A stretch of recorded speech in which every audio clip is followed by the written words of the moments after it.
Not easy being the fastest quarterback you've never seen. I'll be right back. There's no quicker way to get into DFS. Play Super Draft today and see for yourself.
Welcome inside another edition of Third and Three. I am your host, Stephen Ray, and I hope everybody is doing well out there on this Tuesday evening. And everybody here is doing well, other than the person that we like to call the founder, Joey Lozada, is a little bit under the weather. So anybody else that wants to take shots at Joey for not being here, go ahead. But of course, with him being under the weather, I'm going to save all of my jokes for him to be here in person and not do them behind his back. So our thoughts and prayers are definitely with you, Joey Lozada. Get well soon, my friend. I need my co-host back here on Third and Three, but you're not only going to see me today, we have a fill-in for Joey today, and let me go on ahead and pull him up here. You do see him every Thursday night right here on the CTS on the Bama Smoke. Ladies and gentlemen, Mr. Spencer. Spencer, how are you doing, sir? Doing great, sir. I'm sorry I'm working out of town, so I didn't have my Joey hat and my sunglasses, or I'd have, brought them on for you. Absolutely, man. Well, I got to tell you, man, it is absolutely scorching down here in Alabama. I'm not sure how it is where you are, but, buddy, I believe summer here is here to stay. I believe it is. Today I'm in Tallahassee, Florida, Right. which they do love this Alabama shirt down here. I mean, that's a joke. Yeah. But anyway, the weather's, it's been in the 8. Yeah, that too. Got a job in Gainesville. But, today was pretty nice. It's been in the mid-80s, wind blowing off the ocean, getting up this way. I mean, I can't really complain. Right. Well, I've got to ask you, though, man. Yes, sir. What did you think about the news that broke this morning about Bret Farve down in South Mississippi being sued by the state of Mississippi for welfare money to be paid back? Well, first and foremost, he ain't the only one getting sued, so don't just put it all on him. Right. You got a couple of pro wrestlers going at it too. You got a couple of businesses going in there. But everything that I've read on it, we really don't know nothing yet. This is going to have to go to court, right? And the facts are going to have to come out. Yes. Only thing I can really say on Bret Favre part of it, because much research I did on him, the biggest hit he got was he took some money for a speech, and he didn't do the speech, but he spent the money. Right. Well, he paid that money back, but he didn't pay the interest on that money back. So I'm pretty sure he's going to have to pay that money back. Right. Now, all the other stuff that they were writing and saying about him, we're going to have to wait for the facts to come out. I am not going to condemn anybody. I believe in our justice system. You're innocent until proven guilty. So I ain't going to do no bad mouth until I got more information. Correct. Unless it's about Joy. Yeah. Well, let's go ahead and talk about, and I'm sure you guys are going to touch on it in the episode coming up on Thursday, the Bama Smoke. Former Alabama running back Bo Scarborough has now been picked up by the Birmingham Stallions, and they were looking really good before they signed Bo Scarborough. Now they are going to be unstoppable with him in the backfield. Well, technically, they're undefeated so far. But if you looked at their stats, you'll see their weak point was their rushing attack. Mm-hmm. I mean, they've got their defense shored up, offensive line shored up, passing short. Everything was there, but there was missing. And I had to agree with them. They needed more yards per carry. Yeah. And what a better person to get than Bo Scarborough. Yeah. You want a man on a mission who's trying to prove a point, who has been looked over by the NFL, put on practice squad after practice squad after practice squad until he worked himself into some injuries. Yeah. He deserves this. I am so proud he gets this opportunity. It's just like Trent Richardson. Yes. He got an opportunity to prove himself, and he did. So I'm looking forward to this. Yeah. Have you had an opportunity to watch any of the Stallions games since they've started? No, sir. I have not got to watch one. My job, I ain't been able to. Right. And I'm the same here. And, it just seems odd to have a football in the spring, outside of, spring training. And then, of course, you've got the A-Day games and the spring games. But as far as a regular season in the spring, that's just a little bit different to me. That's the odd part. Not all the teams playing out of the same stadium. Yeah.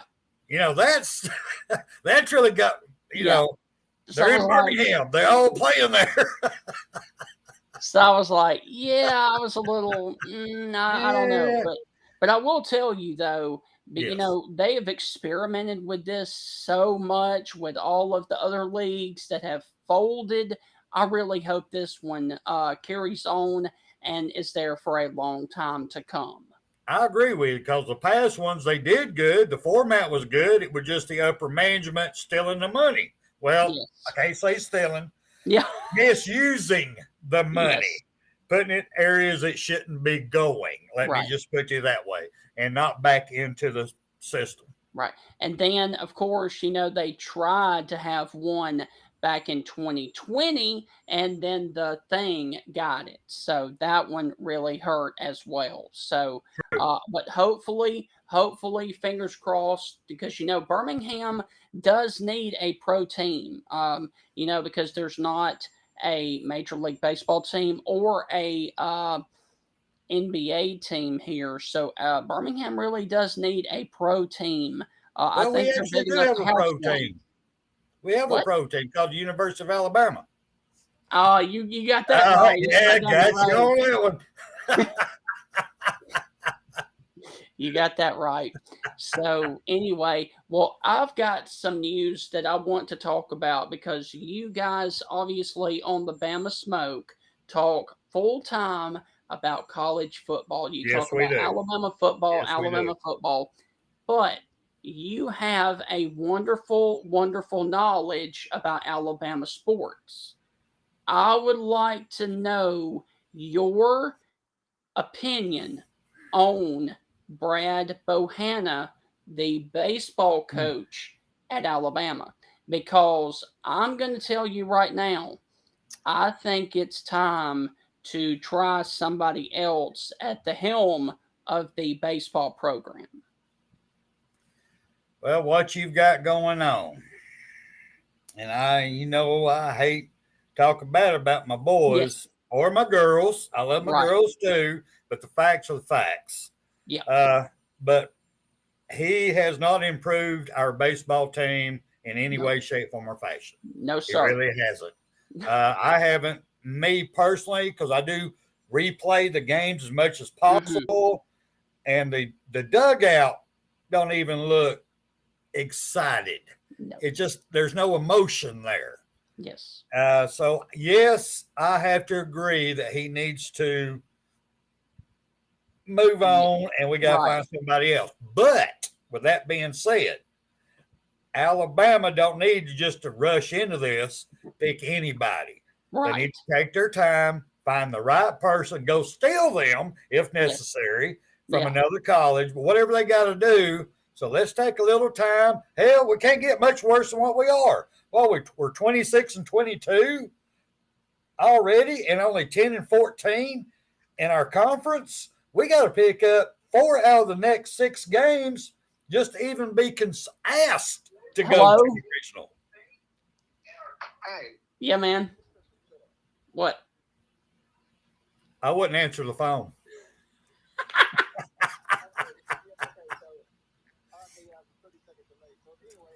I want to tell y'all, first off, it's been football. It's football in the spring like every year. And second, you got me on speaker? I do. Uh-huh. And second, when I call you and tell you to pick up the phone, you pick up the phone. Jeez, anything else?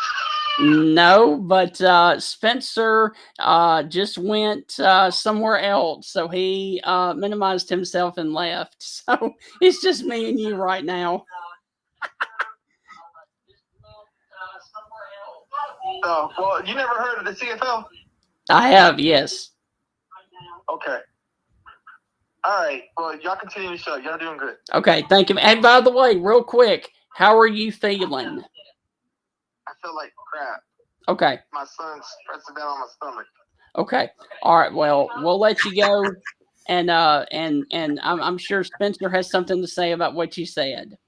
All right. Catch y'all later. All right. Okay. So while you were gone, he said, "Tell Spencer to shut up and answer the phone when I call." Yeah, I heard that, and I think he needs to get his head out of certain areas so he'll feel better also. Right. That's all. I'm going to leave it there. Yes. Okay, so let's go back to the topic at hand right now, which is Bama baseball. Yes. Okay. Who would we pick up? Who's available right now? Seriously. I really don't know about that, but here's the point I'm making. In order to build a program, a successful program, you cannot take Alabama to their first regional in a long time and then follow it up with a 26-22 record the next year. That is not progress, in my opinion. You are correct. The progress is not there. No. The argument, do we have the right coach in place, is not no argument. Right. No, we do not. Yes. Nothing against the man. Really, I have no hardships against him. I'm just looking at the product that's been put out on the field. Right. And, Alabama has had good runs in basketball with Nate Oates, with softball with Pat Murphy, with gymnastics with Sarah Patterson. However, baseball always seems to take the step back, and everything else is moving past baseball at Alabama. That is true, but you also keep in mind too, we have our different sports that we do. Our wheelchair league, yes, they won their championships, right? Men and women. Yes. Our Bass college team is finishing in the top 5 just about every year. I mean, we've got everything else in the right direction except for baseball. And I'll be honest with you. I don't know if you've actually been to a baseball game in person at the Joe since they built the new stadium. I have not. It is incredible. And I would say anywhere between 200 and 300 people go a game. The crowds are they are just awful. So, but once again, Bama fans want to cheer on something that is good and not subpar. So we understand losing, but we want a good effort in the losing. Yes. We want to lose it in that last inning, that last home run, even though it hurts. Yes. Like the women's softball did against Hawaii. It was the very last pitch, and she knocked it over the fence and knocked us out. Yes. That's kind of games. If we're going to lose, that's what we want to lose to. Yes, and just gotta kick 6. We don't want none of that crap. No, no.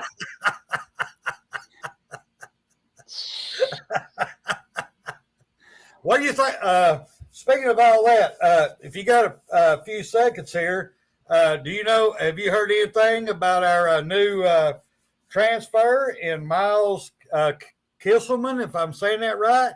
I have not heard anything about that. Mm-mm. He is a JUCO transfer that we just picked up, and under the radar. All the talking heads have been really upset because they were not giving no information on this. Right.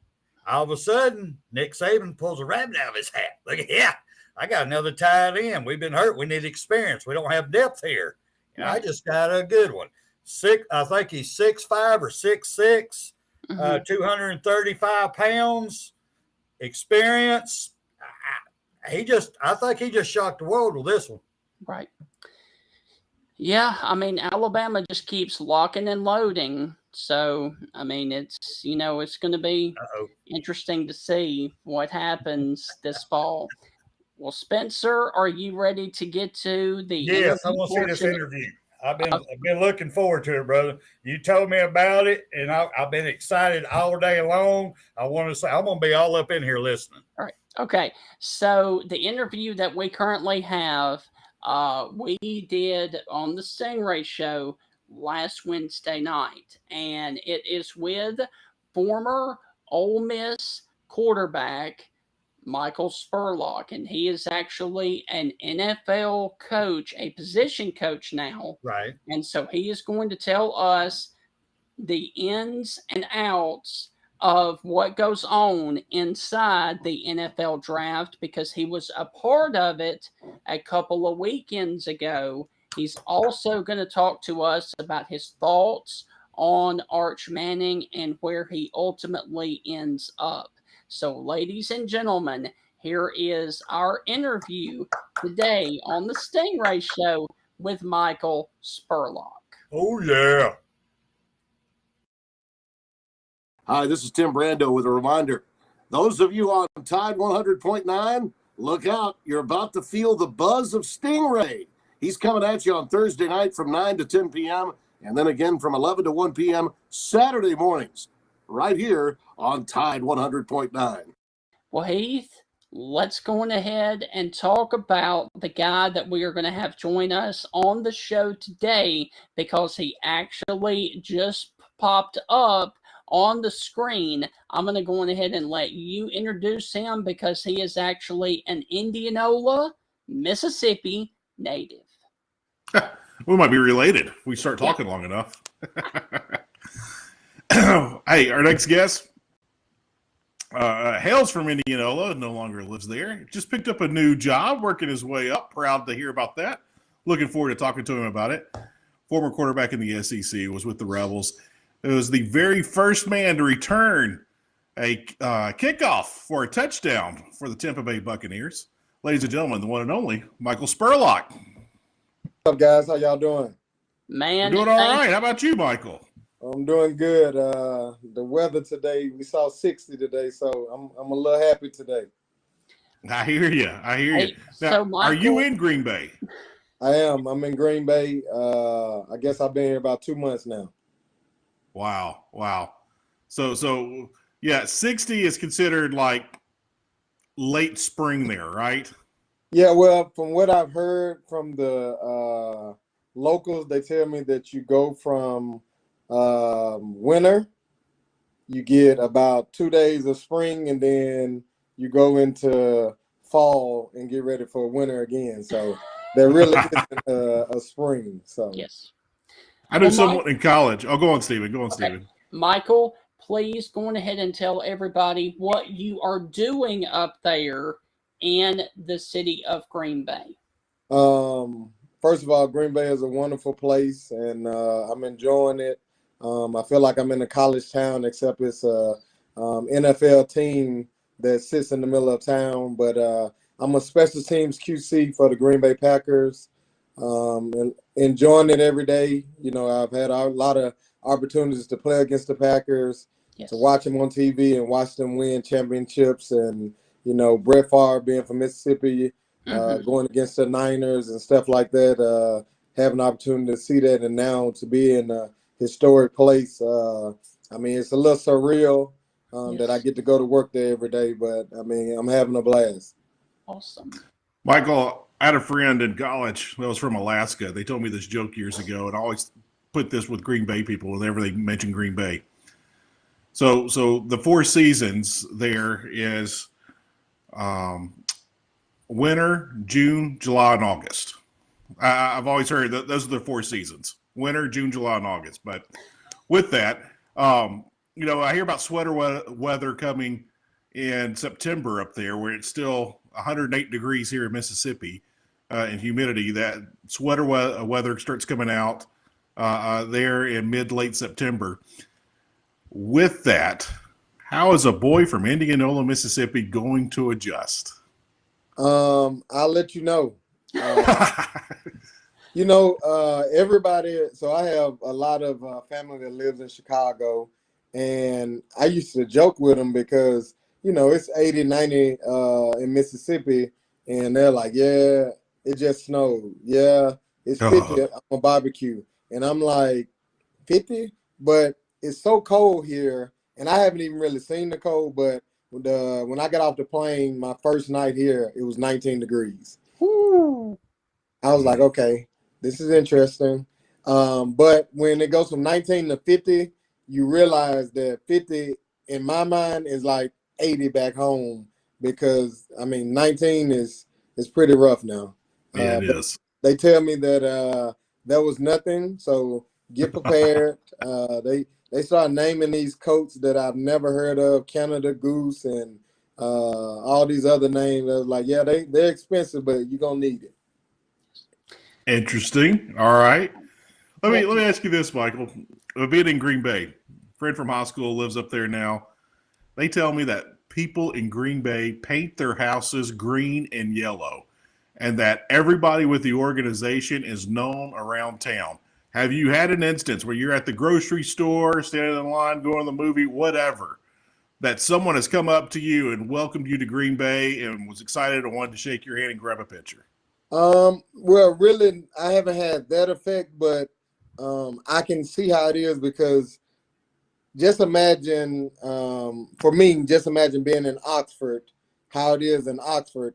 It's the same way here in Green Bay, except it's like Lambeau Field was built, and then everybody built their house around it. I mean, it's a interstate. Lambeau Field is on one side, and somebody's house is right across the street and right around it. So the people here is one thing. If they left, they came back, or they never left. Like, it's lifelong Green Bay Packers fans, and people. I mean, it's like a historic place. People come from all around just to visit Green Bay. It's not that big of a town. We went to a dinner maybe a couple of weeks ago, and we sat at tables with the owner of really the local bars. Hey, yeah, my dad grew up here, and I've been here my whole life. And luckily, I sat at a table that they were like, yeah, people tell us that we need to go to these college towns, and Oxford was one. They said we got to go see the Grove, and they did.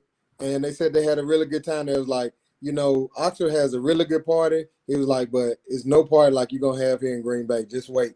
So I'm waiting to see. I mean, I told him I'm a little biased. So, but, you know, I've been here for games, and the fan base, I mean, they're the nicest people. Like, when you get up to go somewhere in the office, give yourself like 15, 20 minutes, because they want to know, you know, where you're from, how your day going, is there anything they can help you with? Like, they're the nicest people I've been around. So I tell them, I feel like I'm in Mississippi, because the weather, it'll go from 19, it'll go to 40, it'll go to 60, it'll go to snowing the next hour. So they say if you don't like the weather, give it a minute. You know, down south, it's the same way here. But, I mean, I have no complaints. Like I said, it's a great organization, great people, and we're getting closer and closer to the ball. So I'm excited about that. Yes, and Michael, I've got to ask you, since you were up there at Green Bay, what did you think about this past weekend's NFL draft for the Green Bay Packers? I thought it was awesome. It was just fun to be a part of the process and to just kind of watch and how everything goes down. I think it'll be Thursday or Friday the guys get in and we finally get to, put our hands on the merchandise, if you want to say. You've drafted them, now you get to kind of work with them and mold them. So it's going to be their first experience, our first experience, other than when they came on, some of them came on the 30 for 30 visits. So, I mean, I'm excited. I was a kid in the candy store, I was watching TV and watching what else was going on behind the scenes and just kind of taking it all in and just enjoying the process, man. It's been a blast to be here and to just see all the great people that make up the Green Bay Packers. Yes. Michael, I've always wanted to just sit in. It didn't matter what team, but I've always wanted to sit in on the NFL draft and just be a fly on the wall and just see what's going on, the phone calls, people, this and that. Is it dramatic at times? Is it something like, you see in the movies, or is it just mostly chill business and that? But I mean, is it time sensitive? Well, the funny part about it that we were joking about was everybody thinks that everybody gets to get in the war room. Everybody don't get an invite to the war room. So me and a lot of our guys, I mean, what people don't understand, work is still being done while the draft is going on. You're scratching off guys. You're trying to see who did we draft, who drafted who, because I mean, you did all this work to eval them. So you just, in your mind, you're kind of thinking, okay, he should fall here, he should go here. But it was just, for me, it was funny because you're a part of it as well as you're watching as a fan on TV. You know what I mean? I'm just leaving Ole Miss. I got guys. I'm trying to see who gets drafted, hoping this guy gets drafted. Where does this guy go? So, again, it was kind of surreal for me because I'm working, being a part of the show. But at the same time, I'm a fan trying to see, guys that I was just with, where did they go? Was that a good place for them and all that? So, but no, everybody doesn't get an invite to the war room. I wasn't privileged to do that, but I was privileged to go through the process before and just watch how diligent those guys work. It's a lot of hands go into that draft, man, and it's a lot of special people. 2 questions about the draft in the war room. First one, did you ever get a call during the draft from the war room asking you about XYZ player? Did you ever get a call, like, Michael, tell me about this guy, or Michael, what did you think about this? Or no, our guys do such a great job. They get all your questions and everything answered way before that time. I mean, if you've understood the way that things have been done over time, their process is very, like, I'm talking about fine-tooth comb. They go through every process, and even some things that I'd never even thought about, they've gone through them. And again, the people that from the time I played to now, the people that they have on hand to make sure the guy that's getting drafted, the guy that's coming into the building is the right fit. I mean, I don't remember all these people when I played. Now, it's if a guy falls through the crack, he had to really work hard to fall through the crack because there's so many guys that make up the process to get you in the building, to get their hands on you, to have a conversation. So the people that we have on staff, I mean, it's tremendous. And not only just for the players, but for the coaches, anybody, it's definitely a family organization to where they want everybody mentally, physically to be well, to do their job. Gotcha. The second question I got, you coming from Ole Miss here recently, being on the coaching staff there, which one of the guys that is now in the NFL, whether it be an undrafted free agent or someone that got drafted, Who was one guy you were like super happy for, no matter what his background story was, that you were just proud that he's got this opportunity in this moment for himself? Sam Williams. It was surreal for me because, very seldom do you go from college and kind of seeing a young man grow into a grown man, and then you get to see him on the other side. Normally you leave, you're at college or you leave from one college and go to another one, and you just watch him from afar. To be able to, for him to come in our building and sit down in front of our coaches and just see how he's grown, I'm happy for him. I'm hoping if we do play them, I don't need him to do anything sack-wise, special teams, none of that. Not that game, but no, I'm happy for him because he has a little boy now. He has somebody looking up to him, so I'm proud of him like he's one of my kids, and I'm just super excited to see where his career is going to go from here. Let me ask you this. Give us your just one of your funniest Manning stories. It could be about any of the Mannings. It could be about anything. And if it's a little salty, we can always bleep that out. I would think my funniest story was Eli, and I might have told it before, but Eli went to the Playboy All-American party, and he came back with these slippers. And, Eli is not – I don't see him as he's a very sentimental guy, but not – I wouldn't think, some slides. Like, you could get 10 pair of those, but he really loved these, but he's a big practical joker. Big practical joke. Well, between me and Seth Smith, we like, okay, we're going to figure out some way to get him. Well, he got Seth during that time. They give you, it was so hot, we were practicing on the soccer fields. You reach in and you got your name on your Gatorade bottle. You hot. You just first thing cold, you ready. Well, Eli dumped it out and put soap and water in there. Man, Seth, he squeezed it, and when I tell you all these soaps, he's like, I'm going to get him. I don't know how I'm going to get him. It probably lasted about 2 weeks. Eli was like, I quit. Like, no more practical jokes. I'm not going to do – just please bring my shoes back. And Self was just like, I don't know what you're talking about. Eli was like to the point like, man, I'm begging you, like, get my shoes back. Like, I know you got them. That was the one time. I got to have my Playboy shoes. Say it again. I got to have my Playboy shoes. Well, they probably was sentimental because, he was an All-American at the time. Right. That was kind of, hey, this is Mount Everest of being an athlete. You're an All-American. There's not that many guys that get to do this. I'm one of those guys. I'm one of the best in the country. But he loved those shoes, and that was the one time. I don't even know if Eli did any more practical jokes from that point on to us. I think that was it. But it's so funny to see him now. He came back. He had his kids there, and just to see that the guy that he is now, all the little stories that he's doing around the league and all these different places, we got to see that on a daily basis because it was nothing for him to dress up.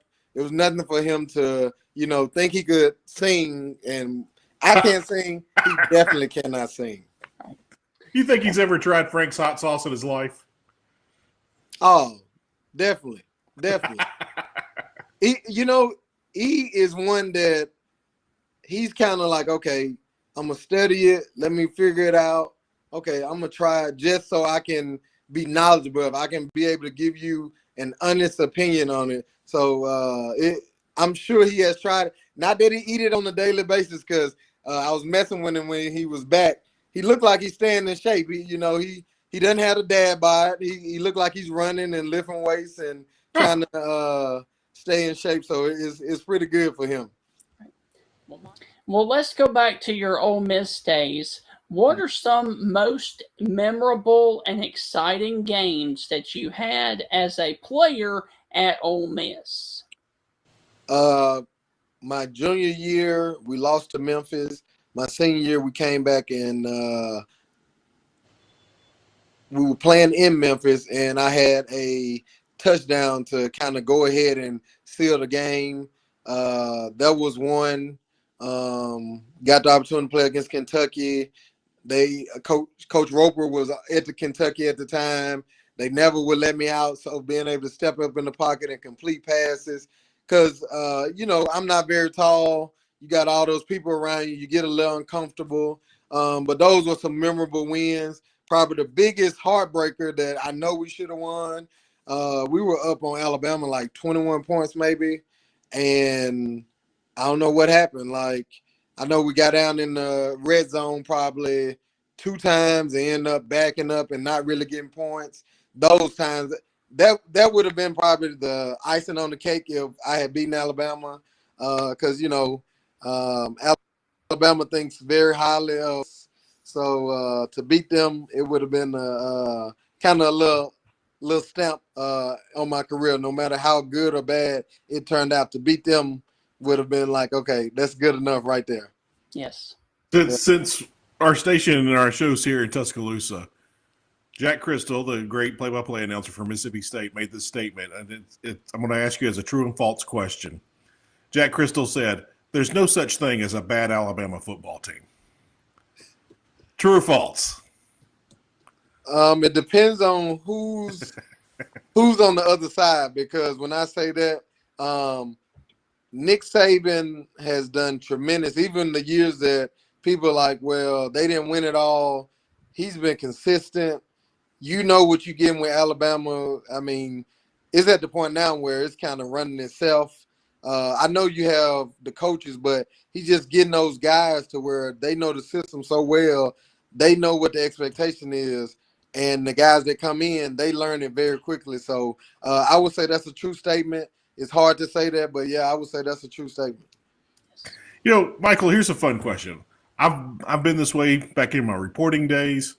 As a reporter, I used to tell people all the time that who wanted to jump on college athletes and criticize them and blow them up. I always said, these are amateur athletes. They're not getting paid.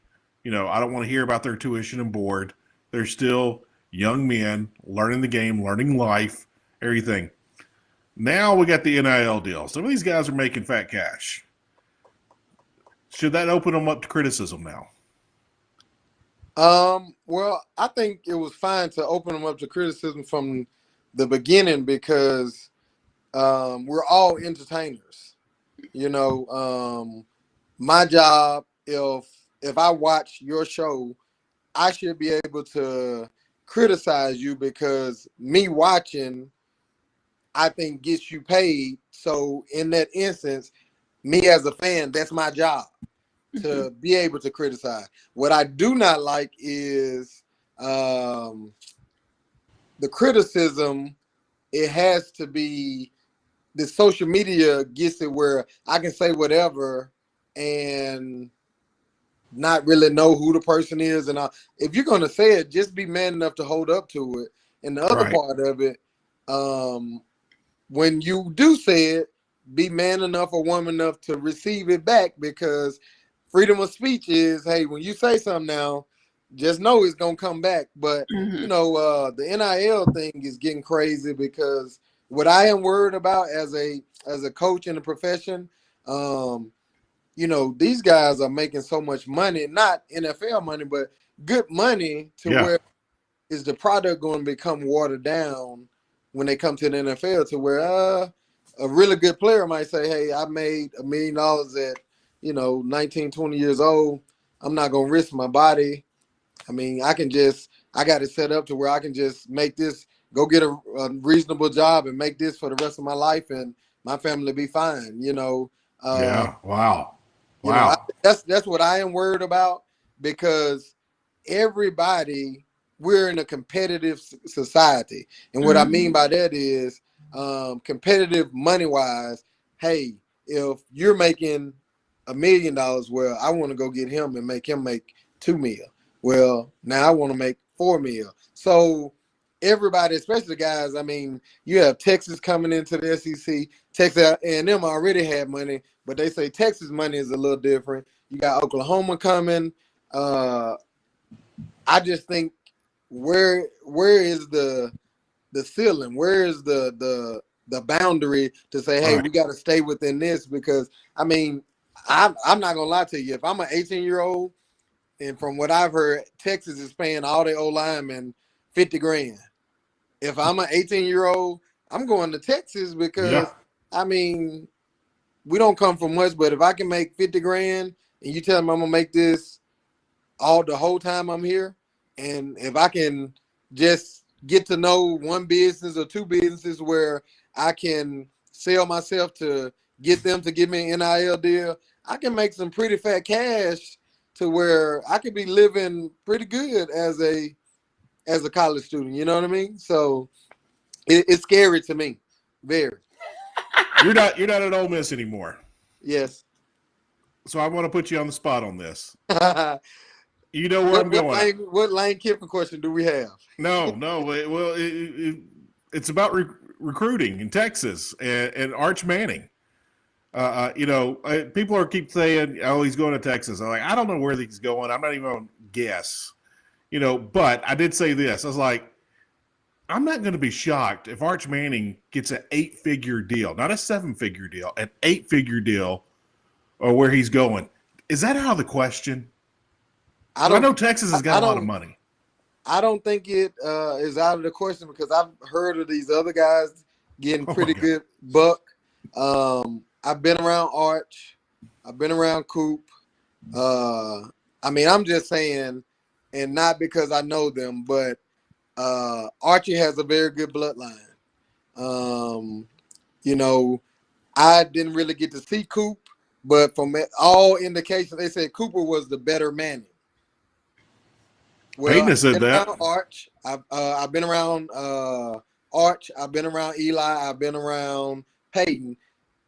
Eli and Peyton did very well. Cooper has to be one of the funniest people I've ever been around. I've heard that as well. They say that his son, I remember seeing his son as a 9th grader. He came to our camp at Southeastern Louisiana. Eli built, just skinny, and you can see him using everything to throw the ball. The kid now he's thick, can throw the ball, very good size. I mean, if it happened, I wouldn't be shocked at all. Does he end up at Ole Miss? If I'm a betting man, I would say no. Texas has a lot of money. Hey, they said dollars make sense. Yeah, they do. Yeah, they do. Hey, Michael, speaking of the NFL that you were talking about, let's go to your transition from college to the NFL. I've got 2 questions. The first one is, what was the biggest jump for you as a player going from Ole Miss and college to the NFL? It is a child's game, but what you learn very quickly is it's your job now. So when my first job was in Arizona, it was so hot out there. We were getting up. I was probably getting up at 3:34 in the morning. I was in there working out probably by 5, but I was home by 1 o'clock. But the days just kept running because even when you're done at 1 o'clock, it's still more to do. You got to go study when you get home, and then you get back early. Well, then my next year, I go to Tampa. Well, I'm with John Gruden. John Gruden is an early person as well, but I wouldn't get home. My wife was like, in Arizona, we were able to eat dinner at 5:30. Like, oh, this is great. Well, we get to Tampa, and I'm not the best communicator. I feel like I'm at work, and just understand, like, if I'm not there at 5:30, then, hey, I'm probably be a little late.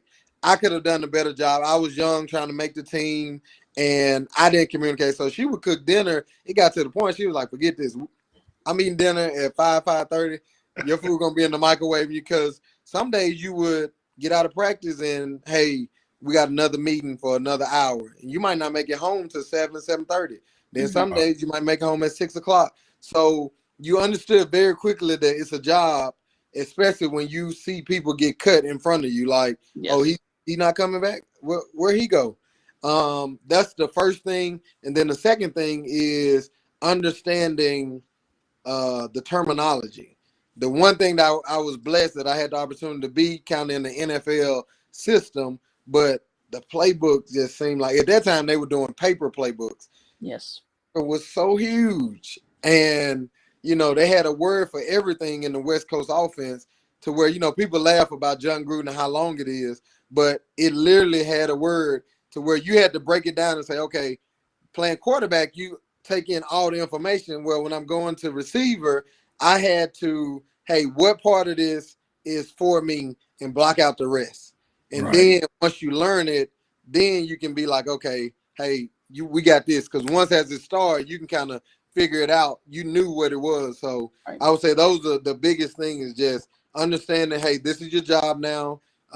When you come, it ain't no school to kind of get you out of something. You there until you've done enough to where you feel like comfortable enough to go home. So, yeah. Well, Michael, talking about Gruden, fun guy. We won't talk about the craziness that happened here this past season, but what's just a funny Gruden story you like sharing? He was just really good. I remember, Gaines Adam, God rest his soul. He was our 4th overall pick. And we were they would do the security check before we left the facility. And Gaines was right in front of me, and Gruden was in front of him. And he looked at Gaines. Gaines would always wear like a white T-shirt with jeans. He would be nice, but he wore this big necklace that had GA, and I promise you, you could turn the lights out and the lights would still be on because them diamonds were shining. So Gruden put his bag up there, looked at him, looked back at him. He said, hey, what round did we get you? He was like, oh, 1st round, coach. He said, what pick? He said, 4th overall. He said, next time I see you, I need to see you in the suit. So for the rest of the year, Gaines had a suit on, and Gruden wasn't big on, wearing the suit or anything. He would let you kind of just be respectful, but he was like, I think we pay you a lot of money that I think you can go get a suit. Wow. And that's his way. And I mean, he would hoop and holler. I remember Gaines was practicing one day. He was like, here's the guy. And he would do that with anybody that he felt like in practice, well, this is who I thought they were, and this is who we got. So he would make a whole cut up of like, hey, here's the guy I seen in college. Now here's the guy I see at practice. Here's the guy. He said, where is this guy? I want this guy. I mean, what you see on TV, we got to see that every day with him. And he put you on notice to the point where every day was like 4th and 1, like, okay, I got to make it to Tuesday at 5 o'clock because that means I'm at least going to be here this week, so. Yes. Well, Michael, my last question for you about your stint in the NFL is this. Earlier in this segment, you talked about the hardest hit that you ever took running a kick return back. Right. Can you please tell us and set up for us the first ever kickoff return for a touchdown in Tampa Bay franchise history that goes to you, my friend, when you guys were playing the Atlanta Falcons? Well, I'll give you a little history about it. So Rich Bisaccia is the special teams running back coach at Ole Miss my freshman year. He leaves after the season to go to Tampa Bay. So I'm good friends with him as a mentor, somebody I really respect, where I watch his very first game that he's coaching in the preseason, they run the kick return back. So in my mind, I'm thinking, oh, this is done. Well, when I get there, it's about 20 guys on IR, and I get called up. Well, my first game, I have a good return. The year kind of goes on. We play Houston the week before. I have a big 50-yard return. So we're at home against Atlanta. I'm warming up. And if you know Derek Brooks is very soft-spoken, but he has a very distinct voice. And he was sitting there. I was kind of like looking off, just like, man, it's a good day. He was like, I just want you to know, it'll be a great day to run the kickback today. I'm just saying, it'll be a great day. Today is the day. And I was like, you know what? Today would be a good day to run the kickback. I'm talking about weather is great. Everything is awesome. Well, they kicked the ball off. It was a return left. They over pursue. I come out the backside. Well, you can kind of feel it, but you're like, okay. I mean, you've had good returns before, but when I come out the backside, nobody is really there. The guy is coming across the field to try to catch me. Every picture that I've had running the kick return back, Rich Bisaccia is running down the sideline beside me. So I am running, and I don't know if you've ever been chased before, but you feel somebody gaining on you, and you're like, okay, you cannot get caught. You can just, whatever you got to do, don't get caught. Well, I felt like the guy was close enough to at least dive, but I don't know, maybe he had given everything he had. But I run down the sideline.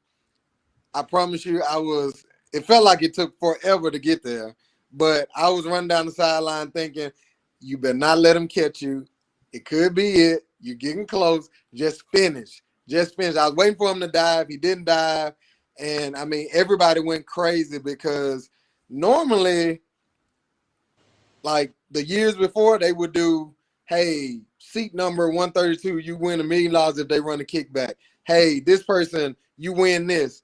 Well, I'm like, man, this would have been nice. You know, we could have split that little change. If I run the kickback, you get a bonus. I could get a bonus. Well, they took my shoes, but what they did do, John Gruden and I think Jeff Garcia was sponsored by them. They got me a Breitling watch. At the back of, well, engraved in it, it has number 17 history. It's very dear and special to me because, you know, not very often do you ever get to be the first to do anything. Right. The year later, you know, they give out media guides. And so I'm sitting in there. I got the media guide. I'm looking around. Nobody around.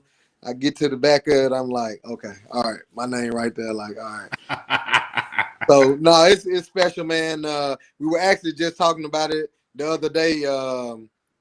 One of our coaches, Joe Barry, was in Tampa. Rich Bisaccia was in Tampa. And he was like, are you still living on there? I was like, what kick return? I don't even remember the kick return. Like, what kick return are you talking about? Oh, you don't remember your history? Oh, that whole thing? Oh, man, don't worry about that. So we still having time about that. But no, it's an opportunity of a lifetime, and I was just blessed to be able to do it. And, you know, it only takes one, and then they start coming in bunches. So, yes. Well, Michael, look, man, we really, really want to thank you for joining us. And real quick, before we let you go, is there anything that you would like to give a shout out to or tell people how they can follow you on social media? Yes. But I will say one thing before I leave. Hey, What's guys, that? if you're not doing anything, the Green Bay Packers, come check us out. On me, we got tickets. You're going to have a blast. It'll be good. I promise you. Hey, Thank go you, Pack, man. go. All right. Go Yes. Pack, go. I'm not big on social media, guys. I do have Twitter and all that, but I want to get a shout out to all the coaches, especially the Ole Miss Rebels. I know they're on the road, probably missing their families, just coming out of spring ball. But good luck this season, guys, and just know I'll be rooting for you. Yes. Well, look, man, we really want to thank you, like I said again, and hopefully we can have you join us for a preview of the Green Bay Packers before the season begins. Oh, definitely. And again, thank y'all so much. Y'all have a good time. Yes. And as always, man, it's great being on the show. Thank you, and Michael, have thank a good you. summer. All right, y'all too. Go Pack, go. Go Yes. Pack, go. Let's go. Yeah. And once again, Spencer, we are back here live on 3rd and 3. And That was awesome. Thank you, man. But I got to get your take on this. Okay. You know, we are so locked in on college football in the South. Michael Spurlock made a very good point there about the NIL deals watering down the talent for the NFL. Your thoughts on that take? I have been preaching this from day one. I was actually started preaching this when the transfer portal rules came up. But especially with the NIL, yeah, these poor high school coaches are going to have to deal with a great player that has all the potential in the world, but needs some training, needs to go through the process. That's going to refuse to do it because he's already got this money. He's already got this booster down here saying, if you'll come here, I'll pay you this money. So his coach goes, man, you got to learn, you got to run these laps. You got to learn how to block. You need hand placement, foot placement. He's going, no, I don't, coach. I got $1 million. Right. Yeah, it's going to hurt. It's going to bring the whole football college down if they don't get control over this. Right. And especially, like Michael Spurlock was saying, Arch Manning could get an 8-figure deal. Are you kidding me? Let him. If he does, glory to him. Yes. My biggest thing, I want him to go where he can be the best he can be. Yes. Not going to a place he can make the most money he can make because he's already got the money. Yes. Please, come on, really. I want him, because he's going to be great. He really is. Yes. He hadn't proved himself yet, but you give him time with his bloodline, he's going to be a great player. Oh, yeah. And then Coop after that, so.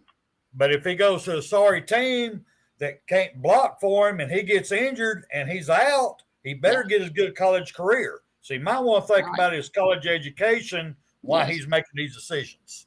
They just because who knows? He's really good in high school. Yep. But think about Tua at Alabama. Right. Unfortunately, he's injury prone. Who knows? I mean, so you never know because he was good in high school, but he was decent in college. But once again, injury prone. So yes. Well, is there anything else you would like to add before we sign off here on 3rd and 3? Yes, I need your opinion. I don't know if this popped up on your stream with all your media. It should have. What do you think about the Jackson State landing the #1 quarterback in Oregon, Jackson Jones? Did you see that anywhere? I did. I like that. That's interesting, I love it. man. I am tickled to death. Yeah. I really am. I mean, there's a video if people want to look it up. The young man actually was throwing a 77-yard passes. He's got a rocket, but now does he have the touch? But still, what's going on at Jackson State? They got it rolling. I am tickled to death for it. Right. But anyway, that's it for me. Okay. Everybody catch me Thursday night on Bama Smoke, please. We got Waylon and I don't know if Joey will be back or not, but we'll definitely have Waylon. Yes. Well, I've got one more thing to say to all of the Alabama fans, including Nick Saban Jr. and Bama Animal that's watching on YouTube. Once we finish, you can go and catch the final 6 innings of Alabama versus Jacksonville State. Right now, up there at Jacksonville State, Alabama currently leads at the top of the 4th, 2-0. They got to have this game. Yes, they've got to have it. And then this weekend, they are on the road down on the plains at Auburn for a 3-game series with War Eagle. Tough one. Yeah. Well, sir, it's been an honor sharing the screen with you. Thank you again for the opportunity. Yes. It's been an honor, me being with a great Stingray. Thank you. A lot of love, brother. Thank you, man. And one more thing before we get out of here. Thoughts and prayers are with Joey Lozada. Get well, my friend. And we are